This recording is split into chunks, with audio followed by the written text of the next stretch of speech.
The next session for discussion today is Can We Truly Conquer Cancer? And we have a great panel joining us for today's discussion. In order to jump right into some of these exciting topics, I'd like to start and introduce Dr. Ned Sharpless, the director of the National Cancer Institute. As we moved just into some questions with our panel here, Ned, I'd like to start with you. As you think about this idea of can we truly conquer cancer, while Peter has highlighted a number of current challenges to cancer research, you've also had the opportunity over your time as leading the NCI to really be spearheading a lot of the aspects of the cancer moonshot that then Vice President Biden was able to lead. Can you talk a little bit about what you're seeing as some of the most impactful work that has been able to be implemented through the moonshot in order to accelerate cancer research and how that applies to the idea of truly conquering cancer? Sure. Thank you, Jeff, and thank you, Research America, for the opportunity to be here today. I think the, it's an exciting time in cancer research. I come to say it's this golden age of cancer research. I think we'll look back on this period as a real golden age. I worked at FDA for a while as acting commissioner, and one thing you notice there is that so many of the approvals, so many of the great new ideas, the new therapies, the new devices, the new medical products, really are making this huge difference in cancer. So there's a real sense of rapid progress. But as mentioned in the overview, it's not time to be complacent. Cancer still causes 600,000 deaths a year in the United States. It's still the leading cause of death from disease in younger Americans. And so we have made a lot of progress, and we now have this sort of understanding of cancer, but we still have a long way to go. So against that backdrop, you mentioned the goals of this administration to end cancer as we know it. That is the president's description of his goals for cancer progress, is to end cancer as we know it. I think that is a carefully chosen goal. Notice it's not saying eradicate all cancer. We think cancer is in some ways a biological fact of being a human, and eradicating all cancer may not be a reasonable goal, but we believe we can end the tragedy of cancer, that familiar issue of cancer in a otherwise well, healthy individual who, is hit with leukemia or colon cancer or some other disease like a bolt from the blue. And we think that we can make a real progress against that situation and try and end that sort of tragic notion of cancer that I think was very familiar to all of us. And we can do this through really pressing the research, as Peter described in the overview, some of these phenomenal opportunities.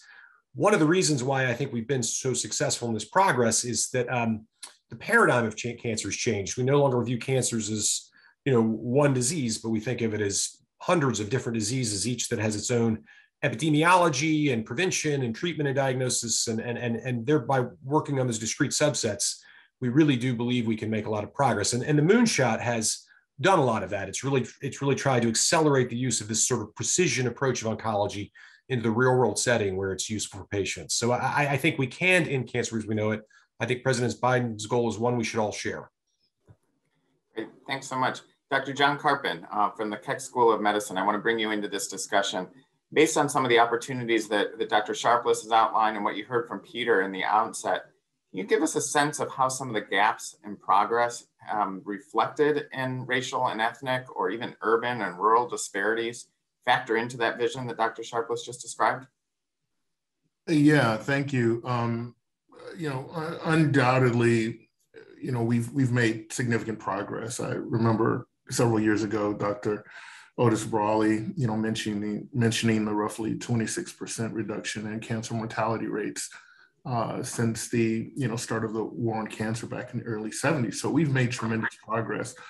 But also when you look at the statistics and you begin to identify gaps, right? And so for me, what will be interesting is to begin to analyze and understand those gaps. What percentage of these differences are disparities contributing to, right? If you look at the gap, my guess is that for various indications and tumor types, it'll be quite significant. And then further disentangling that, right, into what are the factors that are influencing those disparities that are contributing to those gaps, right? So I think we need to continue to approach this logically, right? And really begin to tear apart the data, tear apart the information so that we can really understand, what are the real factors influencing the gaps and the differences. And I'm, really excited about all the opportunities through the moonshot and all of the early discussions around, with the Blue Ribbon panel around how do we integrate, right, activities related to disparities into the recommendations. And there were a lot of incredible and tenuous and healthy discussion around that. And I think we ended up getting it right. And so there are a number of I think, really, really awesome mechanisms that are being addressed and through the National Cancer Institute, just one, for instance, a moonshot mechanism on patient engagement, right? And genomic characterization and really trying to understand what are the barriers to engaging with patients and educating patients around clinical trials and biomedical research so that we can begin to perform these studies in the most appropriate way, right? And maximize and optimize our opportunities to see greater advancement and inclusion in biomedical research and clinical trials. So without a doubt, the moonshot and these opportunities are going to help us address these issues. Thank you. I'm going to bring in Dr. David Reese, EVP of Research and Development at Amgen. David, while we're thinking about these challenges of inclusion and having clinical trials be more representative of the people that use these drugs, a critical component of clinical trials is that unfortunately we're still faced with a relatively protracted process in order to test and discover new medicines. Can you talk a little bit more, shifting into some of the tools that we may have from an R&D standpoint to try and accelerate the progress toward this vision of discovering and delivering treatments faster?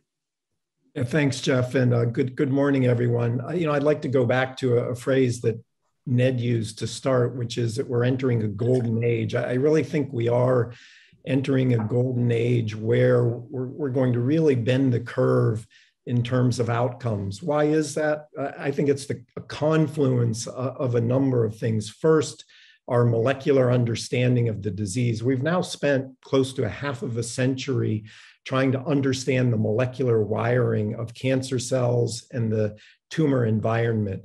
And we have a pretty good grasp on that now. Is there more to learn? Of course, there's always more to learn.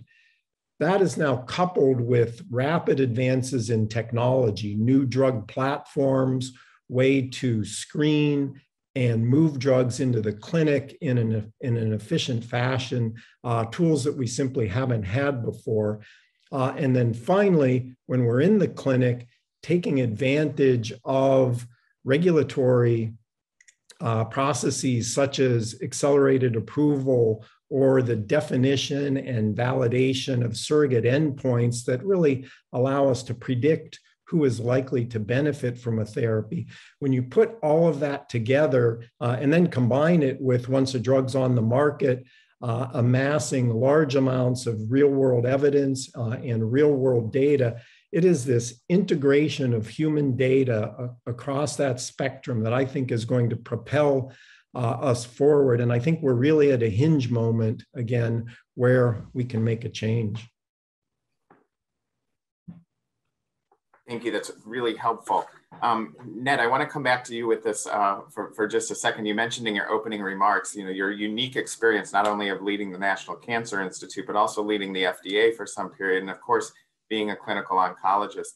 David mentioned the role of accelerated approval in discovering new drugs earlier. This is something that, of course, has received a great deal of attention lately. Perhaps, at least in my opinion, that some of the recent assertions have been made without perhaps diving in deep into some of the totality of the program.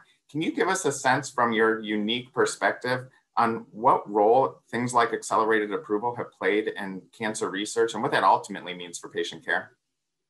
Yes, I believe accelerated approval is very important in cancer progress. I think it is part of the reason we've seen such great cancer progress in the last decade or so. And I believe it will continue to be very, very important because it allows a way to get patients access to widespread access to these very impressive and and sometimes very useful new medicines at an earlier stage. And it really, I mentioned this sort of paradigm of precision oncology. It becomes quite difficult to do the large traditional multi-randomized trials that we used to insist on for a changing standard of care. And in cancer, we realize that often, because many of the cancers we're working with are these rare and unusual subsets, that we needed to make decisions, regulatory decisions based on much smaller populations, and accelerated approval and other forms of expedited review that's used by the FDA really make that possible. I think those of us in oncology who've been in this business for a while remember the bad old days when patients could not get access to these drugs at an early stage. And it was really awful to be taking care of patients, to know there were these effective medicines that have shown this real promise, this very promising activity in clinical trials.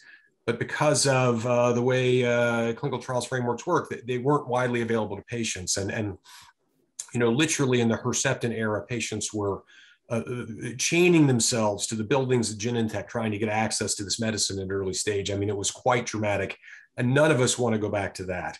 Accelerated approval is widely used in oncology. I think the vast majority of accelerated approvals presently are in oncology, and I believe its continued use, its continued judicious use in oncology is very, very important. You mentioned that that some of these multi-center clinical trials can be challenging and timely, although a necessary component for our research and discovery and progress. I want to turn now to Jacqueline Corey from the FDA. Jacqueline, you've had extensive experience in this area around real-world evidence and thinking about ways that real-world evidence can augment clinical trials, particularly in these instances where it may be challenging to obtain some long-term data, and even as we heard earlier in our discussion, in more diverse populations. Can you talk a little bit about the role that real-world evidence is playing in FDA assessments over time? Sure, thank you, Jeff, and thanks to the organizers for inviting me. I guess, one thing I always want to start with when we talk about real-world evidence is it's all real, whether you're in a trial or you're not in a trial. So it's the issue really is if less than 10% are going into trials, then, we have data, those other 90% are getting treated. So how do we take that data and capitalize on it and potentially look at a more diverse population? We've been using real world data in the safety area for years, and we continue to build on our Sentinel system. And so the real challenge where we're trying to move is what can it tell us about efficacy? And I think we're making a lot of progress. There are still challenges. I mean, in part, it's the data. It's not that people aren't doing the same sort of assessments or thinking about the same things, but the documentation for clinical care and the documentation for research, there's still a distance between them. So part of it is how do we bring that together? How do we find the data that is being used routinely in care, documented in care, and able to extract that so we can start making those inferences? And I think, one thing, first of all, to think about is it's very fit for use in clinical trials right now, I would say. I would say we should be thinking about real world data and making those trials more efficient. What Dr. Adamson said about figuring out, are your eligibility criteria going to limit your population? That's something that you can do right up front by looking at these data and understanding how each of those eligibility criteria will narrow your population. Indeed, sometimes when we're trying to use real world data, for example, for an external control, you'll start with thousands of patients in a database, but when you start putting in those inclusion and exclusion to match them to the trial, you end up with maybe a couple hundred or less. And so, if you're thinking about using real world data and comparing in part, if your trials are more diverse and open, then it may be easier to use that real world data to look at things. And so I think we continue to build on the data, build on the designs. I mean, I would say observational studies for causal inference are very complex studies, probably more complex than your RCT. And it's important to sort of work on those designs and be transparent. And that's another thing. We know that with real world data, with a RCT, you're going to plan it, you're going to register it in ct.gov, we're going to see how it's going to be designed. I think as you use these data, we need to be very transparent and understand the quality of those databases. Yeah, thank you. I think understanding the complexity of these types of studies is really important, and also important to remember that real world doesn't necessarily equal real time in order to generate this information. A couple of themes that I've heard from our various different panelists today are really exemplifying that a comprehensive effort is really needed here to address some of these problems, whether it's concepts around accelerating pre-market processes like accelerated approval, post-market opportunities like improved monitoring through the use of real-world evidence, or understanding the experience of different patient populations are all needed for this comprehensive progress in order to be achieved. I want to bring in Julia Beaver, who is the Chief Medical Officer at the Oncology Center of Excellence, also at FDA. And Julia, I think, a tribute to you and your colleagues at the OCE who are indeed taking a truly comprehensive approach to looking at ways that the FDA can help drive some attention to these issues through various different programs. Could you just take a minute and give us an overview of some of the programs that the OCE is leading currently? Absolutely. Thank you, Jeff, and thank you to the organizers. We have a lot of really exciting programs within the Oncology Center of Excellence. One of these programs that comes to mind is called Project Orbis, which is a global collaborative review program initiated to expedite access to innovative cancer therapies across multiple countries through concurrent submission of oncology marketing applications. Our current partners for this include Australia, Canada, Switzerland, Singapore, Brazil, and the United Kingdom. And with each participating country retaining independence in their decision-making and labeling negotiations, but with discussions occurring between the countries throughout the review. And we have a great experience with this over the first 2 years with over 180 applications submitted and over 100 regulatory actions being taken. And importantly, this program has allowed for a more unified timing of international approvals since many trials are international, and therefore this impacts the availability of drugs relevant to a US population for generalizability of future international trials. Another program is Project Facilitate, our Oncology Center of Excellence's call center that's assisting oncology care providers in submitting expanded access requests, really trying to facilitate equitable access to investigational therapies to all oncology patients. And we also have a number of efforts to address implementation of broadened and more rational eligibility criteria and have been working, as you know, with Friends of Cancer Research and ASCO advocates and companies on this effort. We've put out a number of FDA guidance documents encouraging rational eligibility, including for organ impairment, age, prior therapies, brain metastases. And since these have come out, we have seen an improvement in inclusion in protocols. We have other guidances planned for the future. And I guess lastly, I'll just touch on the fact that we're also very focused on improving diversity and have Project Equity, which aims to increase enrollment of underrepresented demographic groups in clinical trials. We hope that the eligibility criteria broadening is one piece of that puzzle. We also have efforts underway to discuss diversity plans with companies early on in drug development so that proactive planning can be implemented in order to encourage and facilitate and support the enrollment of a diverse patient population throughout that drug's development program.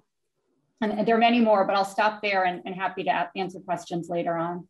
Yeah, thank you. And I think that some of those programs are really leading to measurable results already. I remember perhaps 2 ASCO annual meetings ago that there was an assessment that estimated that the guidance documents that you mentioned around expanding eligibility criteria has a significant potential to increase the enrollment, in that case, in lung cancer trials.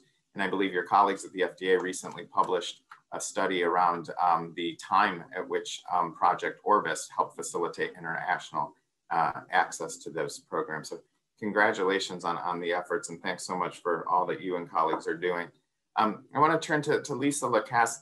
Lisa, this comprehensive approach and all of the tools that you have been discussed by our panelists today, it all comes down now to thinking about how all of these actions can lead to improved patient care.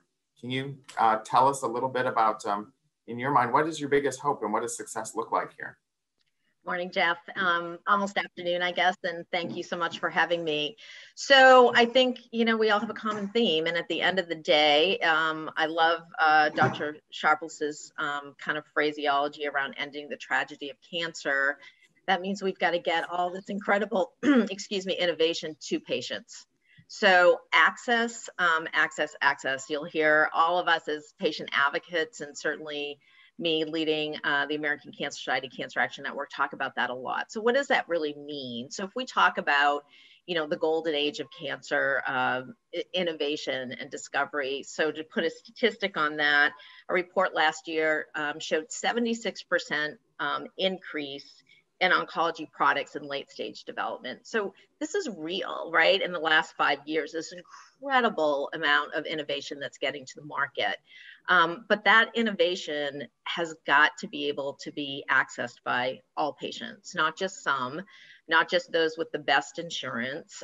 So one, we obviously have to spend a lot of time thinking about and making sure everyone does have health insurance, public or private insurance. It is by far the foundational pathway in order for people to access any type of care, let alone intensive, innovative cancer care.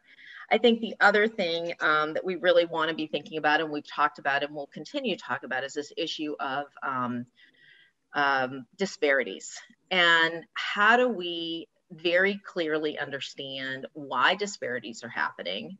And then what are the specific solutions to specific disparities? And I think, you know, Dr. Carpin, talked about this, where we've got to look at the data and then at a root cause, really understand how we're going to solve a problem. So I'm sorry, of course, the dog's going to bark. So inevitably, if we're trying to deal with community engagement and going to patients where they are, but if there aren't trials available, and frankly, if there aren't oncologists in the community that are doing trials, we're never going to solve that problem. We're never going to close that gap. So there are some very foundational systemic solutions that need to be addressed. But at the end of the day, you know, my goal and our success is elevating the patient voice and ensuring that patients are really integrated in the way in which these innovations are coming to the market. Be able to be part of that progress all along the way. Peter, I want to bring you back in, hearing what some of your fellow panelists have said following your opening remarks. Just want to give you a chance if you have any additional thoughts, hearing some of their discussions around the tools that are being deployed for a comprehensive approach against cancer. If you have any questions yourself that you'd like to add. Sure, thanks, Jeff. Well, you know, obviously improving diversity in our trials is the right thing to do. But I would say it's also aligning with the scientific necessity that we do this, right? And it was mentioned as our populations of different cancers get subdivided, our ability to conduct trials is going to depend on including as many people as possible in those trials. When we look for molecular subtypes, we're going to have to include as many people as possible. So it's a perfect alignment. We need to increase our diversity because our science is going to demand it. And we're going to miss insights if we don't. We've seen too many drugs that some early data is promising, and then ultimately larger population, it fails. And then we try to go back and understand, well, whom did it potentially work for? So the less diverse the population, the harder it's going to be. And as we get into rarer and rarer subsets, we absolutely are going to have to increase overall participation and in particularly focus on the diversity here. So I echo a lot of what's happening. I would have one question I would probably throw Ned's way. And then Ned, I don't know if you want to summarize the importance of training and what the NCI is doing, because training a diverse workforce is going to be essential. And so maybe I can let you expand a little bit about the programs that the NCI and the NIH has that can help support that. Sure, I'd be happy to. I think I like to say that training is perhaps the most important thing the National Cancer Institute does. It's really, in addition to the foundational funding for science, it's really creating the next generation of cancer researchers that makes progress possible. And so we invest heavily in training through a variety of approaches. We support a lot of trainees directly off grants, but then additionally, we have specialized programs to try and bring new scientists into the workforce and also increase the diversity of workforce. And by workforce diversity, I mean not only with regard to race and ethnicity and geography and gender, but I also mean scientific background and interests. So because we believe that bringing in this diversity will be great for cancer progress and for biomedical research progress in general in a number of ways. And so we have specialized programs to do that. So one is called the CURE program, which identifies individuals at very early stage. We even go all the way into middle school and tries to get these individuals interested in cancer research, expose them to biomedical research, and helps them at every step in the way of, undergraduate, graduate student, postdoc, and then all the way to junior faculty. And I think we have some success in this regard. We have metrics showing that that individuals who participate in these programs will do better in terms of their career progression and ultimately their chance of becoming independent scientists that can contribute to the field. But clearly, we still have more work to do. I think if you look at the diversity, for example, by race and ethnicity in the R01 pool, the pool of grantees that really do the sort of investigator-initiated science at the workhorse grant of the NCI, it's still not sufficiently diverse. And I think the NIH and the NCI are really considering every possible mechanism to try and promote workforce diversity, because we think that's really, really important for the reasons Peter mentioned regarding both the scientific necessity as well as it's the morally right thing to do. Also a comprehensive approach needed in order to be able to try and curb some of these challenges. Training, trial designs have been mentioned. I want to bring John Carpenter back in to this discussion. John, an area of your research is around the biology of disparate cancer incidence and mortality rates in underrepresented populations. Can you give us a sense, from your perspective and research, what the research field really needs to do in order to facilitate this continued progress? Yeah, thanks, Jeff. I, spent, pretty much the entirety of my career trying to get at the crux of these issues. I think, David mentioned earlier, it's our understanding, right, of the biology of cancer that's really helped impact our ability to better manage this disease, right, or these diseases. But it's also a bit provocative in that the vast majority of the data that we have on that knowledge has been derived from individuals of largely European descent. And so the question becomes, right, do we really have a full handle on the sort of the broader complexity of cancer and the various, molecular features that drive these diseases? And, I would say over the last probably 10 years, we're starting to see more and more mounting evidence that there are differences. If you look at the biology or the molecular makeup of cancers derived from individuals from various racial and ethnic backgrounds, depending on the cancer type, we do see differences. A number of studies have shown this in prostate cancer. Our group has focused significantly on multiple myeloma, where we show differences. Triple negative breast cancer, colorectal cancer. So I think this whole concept of diversifying clinical trials goes hand in hand with diversifying cohort studies in biomedical research. So being able to ensure that these large molecular studies of tumors are appropriately represented across racial and ethnic groups. Our large genetic studies are also well represented. Also, the collection of reagents, the model systems, right, that we use to study the biology of cancer. The cell lines, the PDX models, right, are also derived from individuals across various populations so that we can better understand the complexity of cancer. And I think that, the NCI has had a number of mechanisms and still does have a number of mechanisms that are helping us get at the heart of this. And so we'll look forward to the future, right, as we begin to continue to dig into these molecular features driving these various cancers. And then there was also a question earlier about, it's not just about Blacks and whites, but there are a number of other underrepresented groups and other, let's call them medically underserved populations. Again, I referred to the moonshot mechanism on patient engagement and genomic characterization. A number of the early funded studies are focusing on African Americans. They're focusing on American Indians and Native Americans. They're focusing on Hispanic Latinos. Some are focusing on rural communities and populations, for instance, in Appalachia. So we're really excited about all the progress that's being made, but we still have a lot of work to do. Need to continue to expand that focus. I'd like to invite all the participants to use the Q&A feature on their Zoom toolbar, and please feel free to submit questions for consideration for the discussion.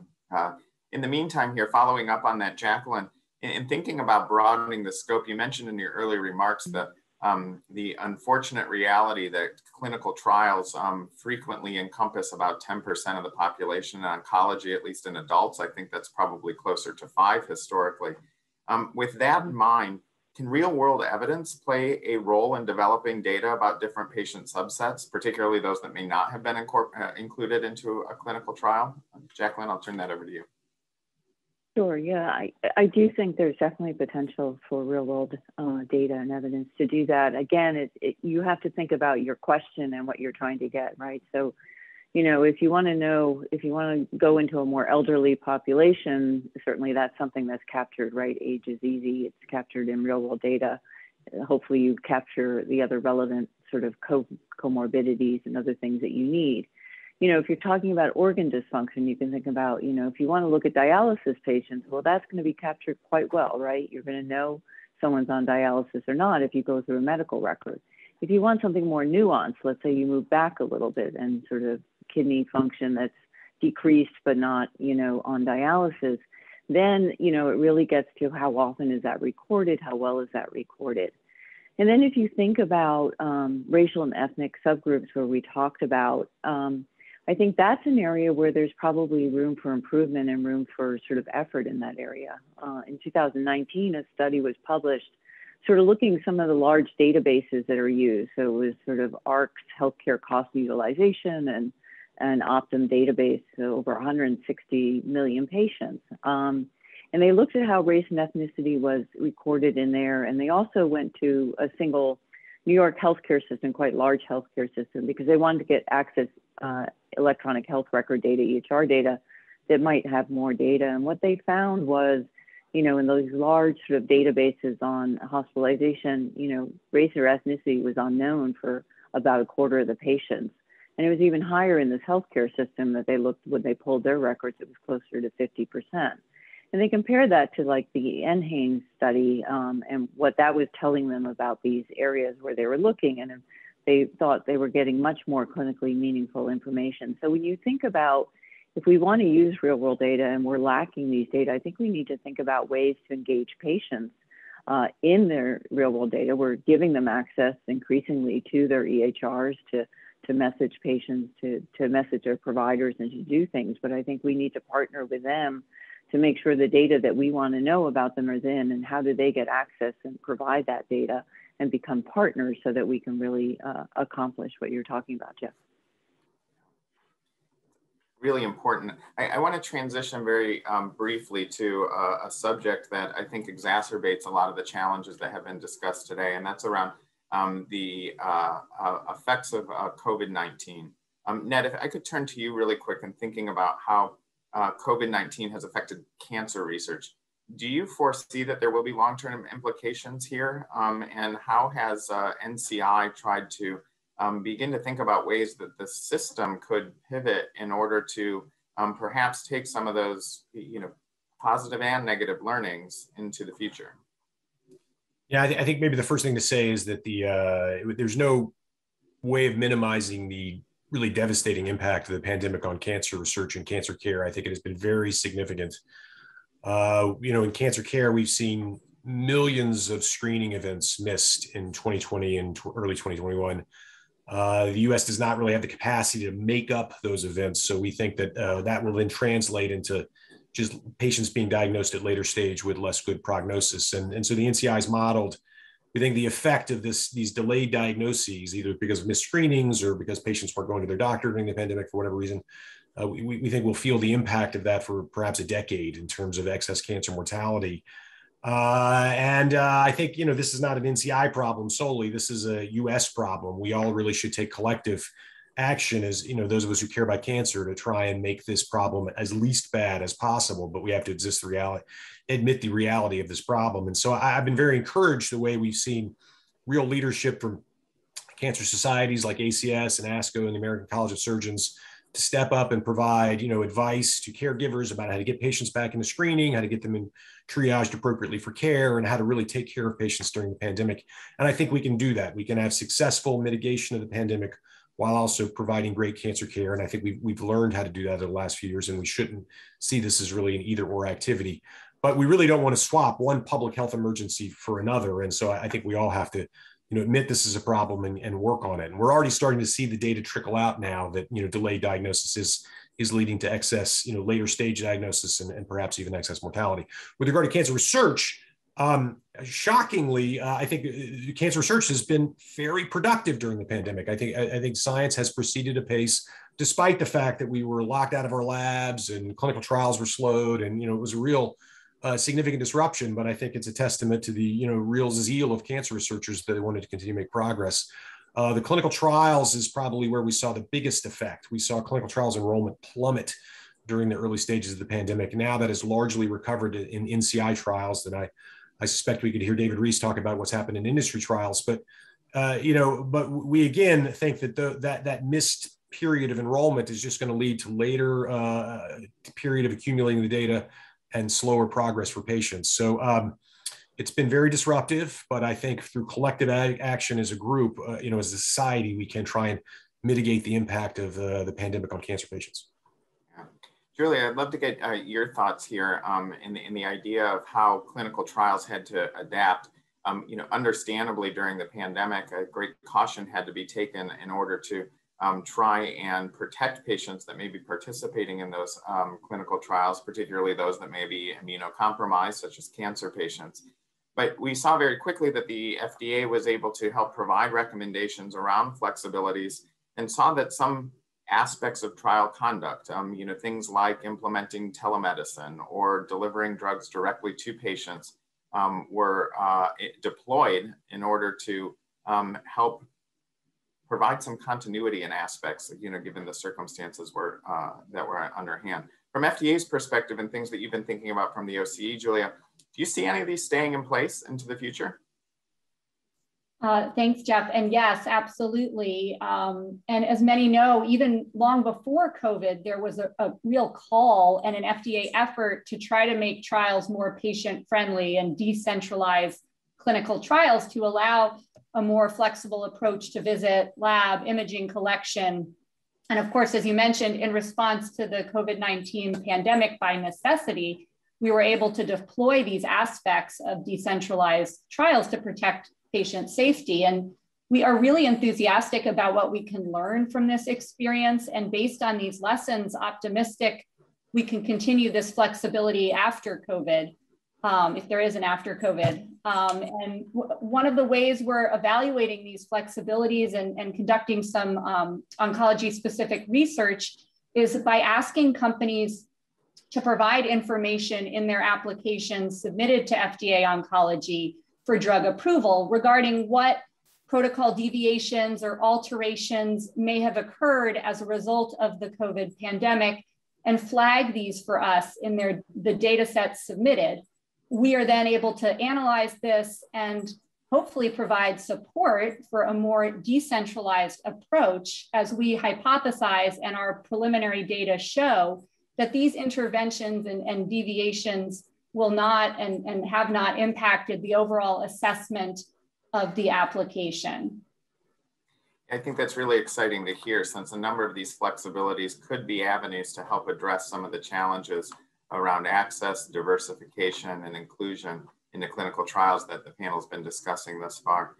For the last few minutes of the discussion, I do want to kind of focus on the future here. I think that we've highlighted a number of challenges that really need a great deal of attention into the future. But as Ned started us out, we are at a golden age of science. David, if I could turn to you really quick, I would love for your thoughts, as someone who has been thinking about what's to come, from a discovery standpoint and the new types of technologies that we'll be seeing. Can you tell us a little bit about some of the areas of focus that you see for you yourself or Amgen or the industry generally moving in terms of the work to come for the future of cancer innovation? Yeah, as we discussed, we've spent almost half a century understanding the molecular wiring of cancers, the tumor environment, and much of that has led to the advent of what we now call targeted therapies, therapies directed at a specific molecular alteration in a cancer cell. Well, in the last 10 years, the other big development has been immuno-oncology, engaging the immune system and harnessing the power of the immune system against tumors. So, when I look out a decade, to me, it's the marriage or the union of targeted therapy and immuno-oncology that I think has tremendous promise, to really, potentially eradicate tumors. We're now starting to think about curing certain types of tumors. And that's not a word that as a medical oncologist we use lightly, but I think we have line of sight to that now. There's a lot of hard work to be done, but this marriage, again, of precision oncology, immuno-oncology, I think will bear enormous fruit going forward. And do you see those type of strategies like harnessing the power of the immune system?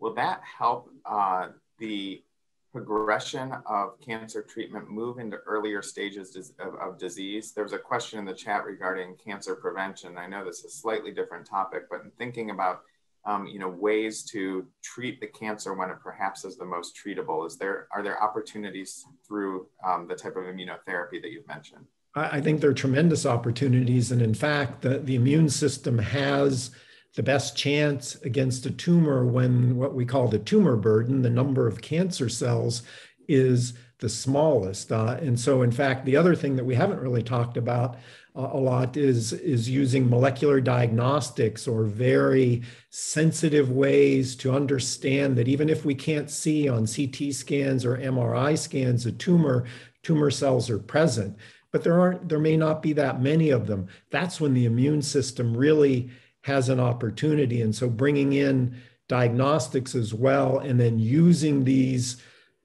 therapies when the tumor burden is low, I think actually that's the setting where you have a chance to actually eradicate the tumor, to cure it or to induce a very, very long-term remission.